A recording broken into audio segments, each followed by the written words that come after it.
Assalamualaikum warahmatullahi wabarakatuh. Alhamdulillahirabbil alamin. Asyhadu an la ilaha illallah wa asyhadu anna Muhammadar Rasulullah. Raditu billahi rabba wa bil islami dina wa bi Muhammadin nabiyya wa rasula. Rabbi shrah li sadri wa yassir li amri wa hlul 'uqdatam min lisani yafqahu qawli. Alhamdulillah, kita bersyukur pada Allah dan sangat senang berjumpa dengan Anda semua di mana saja Anda berada ya. Kita akan sharing kembali tentang manajemen ternak perah ya, terutama standarisasi produk susu dan keamanan pangan ya. Karena kita tahu produk susu itu mudah rusak, mudah basi, mudah terkontaminasi. Nah, oleh karena itu harus ada standarisasinya ya. Susu, kalau ditanya apakah susu ya, adalah produk hewani bergizi tinggi yang dikonsumsi secara luas, dibutuhkan setiap orang, dibutuhkan semua manusia sebetulnya untuk meningkatkan konsumsi protein ya, salah satu yang paling mudah ya. Karena nutrisinya susu rentan terkontaminasi baik secara fisik, baik juga dengan secara kimia dan juga biologis ya. Oleh karena itu diperlukan standarisasi produk susu dan pengawasan keamanan pangan yang sangat penting untuk menjamin bahwa mutu, kesehatan konsumen dan daya saing produk di pasar itu harus benar-benar terjaga dengan baik ya. Jangan sampai terjadi hal-hal yang melanggar kriteria atau standarisasi yang sudah ditetapkan. Nah, konsep standarisasi produk susu ya, yang pertama kita mulai dari definisi dan tujuan. Nah, standarisasi ini adalah proses penetapan norma atau persyaratan teknis ya untuk produk ya, untuk prosesnya dan juga untuk layanannya. Nah, tujuannya untuk apa? Meliputi untuk penjaminan mutu, perlindungan konsumen, peningkatan efisiensi produksi, serta memfasilitasi perdagangan dan daya saing produk di pasar global ya. Kemudian parameter mutu susu sendiri ya. Parameter mutu susu yang distandarisasi meliputi organoleptik misalnya ya, yang sering orang bisa melakukannya mengenai bau susu ya, kemudian warnanya, kemudian rasa. Kalau fisiknya itu terdiri dari densitas, titik bekunya, juga bisa diukur pH-nya. Sementara untuk kimianya, misalnya kadar lemaknya, ada protein di situ, ada SNF ya, kemudian mikrobiologi, cemaran mikroba. Nah, setiap parameter memiliki batas toleransi yang telah ditetapkan untuk menjamin bahwa produk susu itu benar-benar kualitasnya baik dan kalau dikonsumsi itu menyehatkan, bukan malah membuat orang sakit ya. Oke. Nah, ada lembaga pengatur standarisasi ini ya.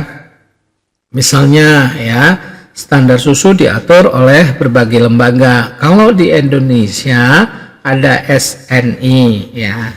Mungkin Bapak Ibu tahu SNI itu adalah Standar Nasional Indonesia ya. Kemudian kalau secara internasional ada Codex Alimentarius yang dikembangkan oleh FAO ataupun WHO dan juga ISO, International Organization of Standardization ya, yang menetapkan standar sistem manajemen mutu yang berlaku secara internasional ya. Oke. Nah, sekarang kita jabarkan mengenai parameter fisik dan kimia mutu susu. Ya, parameter fisik seperti densitas, titik beku, dan pH biasanya digunakan untuk mendeteksi pemalsuan atau penurunan kualitas susu. Misalnya ada yang menambahkan air Misalnya ada yang menambahkan santan dan lain-lain, ada yang menambahkan tepung ya, dan lain-lain itu bisa terjadi. Nah, misalnya nanti terjadi penurunan titik beku, ini dapat mengindikasikan bahwa terjadi proses penambahan air pada susu tersebut. Memang mudah ya melakukannya dan biasanya tidak akan kentara, tetapi harus dianalisis ini ya. Kita lihat titik bekunya ya.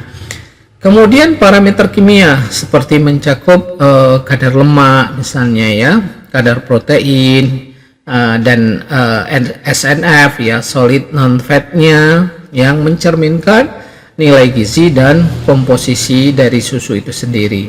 Nah, standar ini akan menjamin bahwa susu yang dipasarkan telah memenuhi persyaratan nutrisi yang telah ditetapkan ya.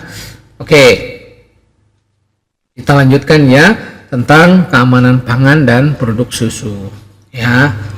Nah, bahaya biologis apa Pak yang mungkin bisa terjadi? Nah, kontaminan biologis ini seperti bakteri patogen ya, kembali ini salmonella, Mbak Nela ini ya. Kemudian juga bisa ada di situ bakteri listeria ya, monocytogenes, ada Escherichia coli ya, adalah ancaman utama yang sering terjadi mencemari dari produk susu ya, kalau tidak terkelola dengan baik ya. Kemudian bakteri ini dapat menyebabkan penyakit yang serius ya jika terkonsumsi oleh manusia ataupun hewan yang lain, misalnya pedet ya, yang mungkin masih butuh dia minum susu ya, anak sapi atau anak kambing ya, cempe ya, yang butuh mungkin masih ketergantungan karena rumennya belum berkembang, masih ada ketergantungan pada susu ya.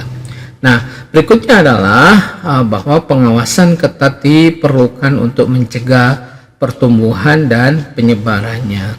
Nah, bahaya kimia ya kita akan bahas. Nah, residu antibiotik dari perawatan hewan misalnya yang sudah dilakukan, bisa saja residu ini sampai ke manusia kalau tidak terkontrol tadi. Kemudian pestisida dari pakan yang terkontaminasi, yang sekarang itu penggunaan pestisida itu sangat masif, ada di beberapa tempat ya. Sapi perahnya mati berjamaah ya, gara-gara apa? Gara-gara diberikan pakan ya dari limbah sayuran. Kalau dilihat secara sekilas memang bagus, segar, ternyata kandungan kandungan ini ya, pestisidanya cukup tinggi. Nah, ini harus hati-hati ya. Atau bahkan ada bahan kimia pembersih ya, di beberapa tempat juga dilakukan menggunakan, bukan Bapak endorse ya, Baiklin untuk ngelap misalnya ambingnya, landu lamamainya. Nah, ini sebetulnya kan bahan-bahan yang cukup keras dan tidak boleh digunakan untuk ini pembersih dari puting ataupun ambing susu. Nah, ini kalau sampai ke manusia itu akan berbahaya. Ingat, bahan itu bukan untuk digunakan untuk ambing ya. Kemudian pengujian residu dan kontrol sumber kontaminasi sangat penting untuk melindungi konsumsi dari efek jangka panjang ya. Nah, sementara yang lain bahaya fisik. Jadi partikel asing seperti pecahan logam ya, logam kaca, logam atau serpihan plastik ini dapat masuk ke produk susu selama proses produksinya. Nah, kemudian bahaya fisik ini sering kali akibat kegagalan peralatan atau praktek kebersihan yang buruk ya. Kemudian sistem pengawasan keamanan pangan ya. Yang pertama, GMP, Good Manufacturing Practices ya. Jadi GMP ini adalah pedoman dasar untuk menjamin ya bahwa produk yang dihasilkan ya secara konsisten dan terkontrol sesuai dengan standar mutu.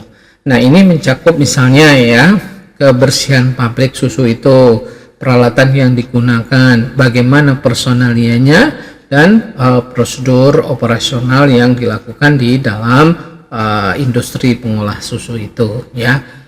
Kemudian berikutnya adalah SSOP atau Sanitation Standard Operating Procedure ya. SSOP ini adalah prosedur ya tertulis ya untuk menjaga sanitasi fasilitas dan peralatan guna mencegah terjadinya kontaminasi silang dari produk ya, termasuk dari manusia juga ya, sumber daya yang ada di situ, termasuk mungkin dari hewan yang ada yang kadang-kadang kita tidak terpikir, misalnya burung ya, tikus ataupun kecoa ya, yang benar-benar harus benar-benar ini clear and clean ya.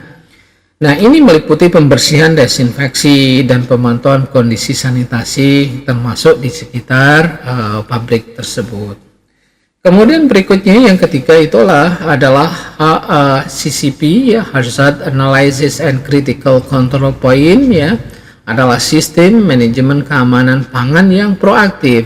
Jadi mengidentifikasi, kemudian mengevaluasi dan mengendalikan bahaya yang signifikan bagi keamanan pangan pada setiap tahap produksi yang dijalankan ya.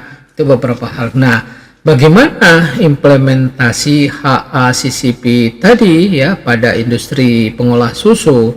Yang pertama adalah identifikasi bahaya. Jadi menentukan semua potensi bahaya biologis ya, tidak hanya biologis, termasuk kimia, termasuk juga fisik yang mungkin terjadi dalam produksi susu ya, dari peternakan hingga sampai ke konsumen untuk dikonsumsi. Kemudian penentuan titik kendali kritis CCP ya. Jadi mengidentifikasi titik-titik dalam proses produksi di mana bahaya dapat dikendalikan atau dieliminasi secara efektif, misalnya dilakukan pasteurisasi. Kemudian berikutnya adalah penetapan batas kritis. Jadi menetapkan parameter yang dapat diukur dan batas toleransi yang tidak boleh dilampaui untuk setiap CCP ya, seperti suhu dan waktu di dalam proses pasteurisasi. Kemudian berikutnya adalah prosedur pemantauan. Jadi mengembangkan sistem untuk memantau CCP ini ya secara berkala ya, untuk memastikan batas kritis yang tidak terlampaui. Kemudian tindakan korektif, jadi menentukan tindakan yang harus diambil jika pemantauan menunjukkan CCP yang tidak terkendali, seperti menahan produk dan menyesuaikan proses. Kemudian berikutnya adalah verifikasi dan pencatatan, ataupun kita lakukan record ya, untuk beberapa data yang penting ya. Membangun prosedur ini untuk memverifikasi efektivitas sistem HACCP dan menjaga catatan yang akurat dari semua proses dan tindakan yang dilakukan. Berikutnya adalah titik kritis dalam rantai produksi susu. Dimulai dari proses pemerahan. Bagaimana kebersihan puting susu misalnya, termasuk di situ peralatan perah atau alat-alat perah, dan juga tidak kalah pentingnya adalah personalia, sangat penting untuk mencegah kontaminasi awal dari lingkungan dan hewan, termasuk kontaminasi silang nantinya. Yang berikutnya adalah transportasi. Jadi mutlak ya, pengangkutan susu harus menggunakan tangki yang bersih dan terinsulasi, ada isolasinya untuk menjaga bukan isolasi lakban ya, menjaga suhu rendah dan mencegah kontaminasi selama di dalam perjalanan, selama di ada transportasi ya.